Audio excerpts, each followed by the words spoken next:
Okay folks, I'm going to be trying out this new Makita Big Bore air compressor. It's the MAC700 model. The first thing you have to do with it is to fill it with oil, and they have this little plastic plug here, and then later you put this other oil, official oil cap on there. Before we get to that, one thing I wanted to tell you is they don't tell you exactly where to hook up this air filter, but I looked in the exploded parts view and found where the air filter was, and you can find it because it'll have another little plastic cap in the hole where this goes, and basically it's going to be at the top of that piston cylinder head there, and you just take that off and get this in there. It's a pretty dinky little air filter. You may consider putting a little heavier duty one on later, but it seems to breathe pretty easy. I have the intake pointing back here rather than on the hot side. Okay, moving on to filling the oil. We've got a little sight glass here. Not a lot of instructions specifically, but it looks like you want to fill up to that red dot that's in the middle of that glass there. They give you some compressor oil. My guess is it is exactly just enough to fill that up. You may want to use a funnel like I'm going to do. You definitely want to have enough oil in it before you get going. So I'll pour about half this in and see if it's registering at all. I thought I saw a little splash by there.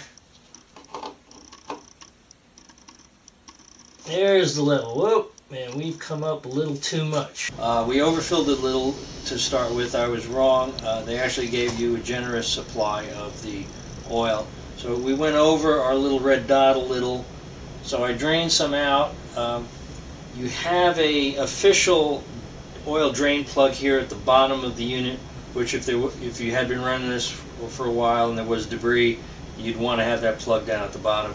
I just opened this cap here and tilted it over just to drain a little out so I would get the proper level, which is halfway in this sight window here and right where the red dot is. Okay, we're about, since we have the oil in there, we can start the initial break-in period. They say to run it for at least 20 minutes in a no-load state.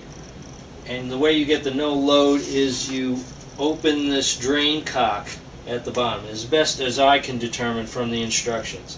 The instructions are a little ambiguous, so you may want to go over them a few times. So no load to me means that there's no back pressure against the cylinder.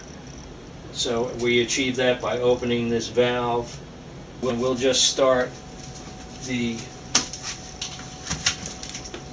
break-in period.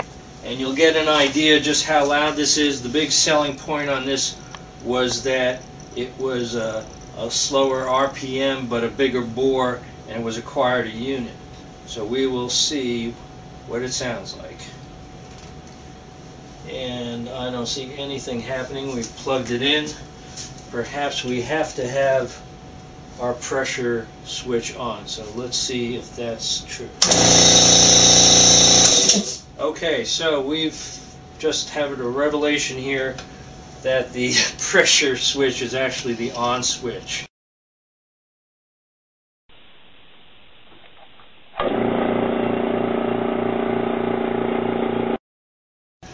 So we are going to let that rip. And we'll come back about a half hour later. Okay, it's been about 25 minutes. It's been running fine. The cylinder head is a little warm and not hot at all. I'm going to close the valve now.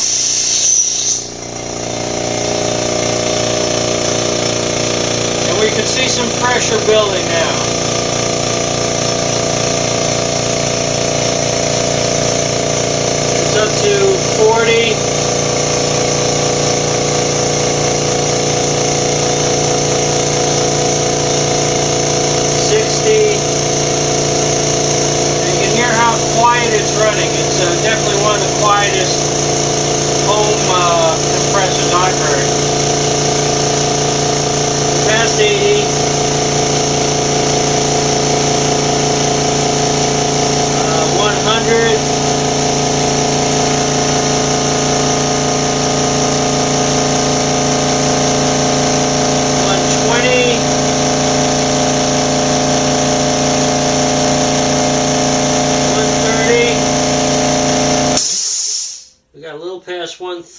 she's cut out like she's supposed to do.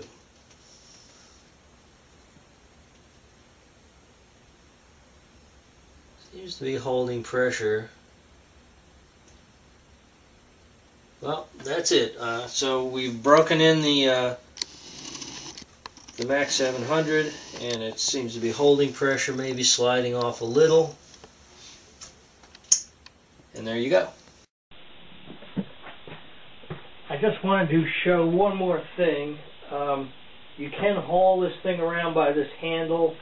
It's 52 pounds. To me, that gets a little old quick. So I had this hanging around. It's a little dolly hand truck thing. I think you can get them at a lot of the big box stores, Costco, Sam's Club. I think I spent about $25 on it. I've got it all pongee cord. I added a little extra board just to make a little more room under the legs there. And to me, this looks like a good solution.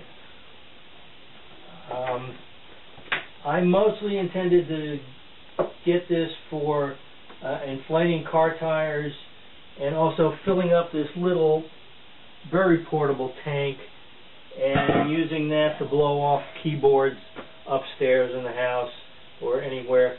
Also, especially chainsaws get very messy, and I got the blow thing here for that, and mostly those two functions are what I got it for. I got a very nice little gas station style filler with the slider gauge on there. Okay, that's it.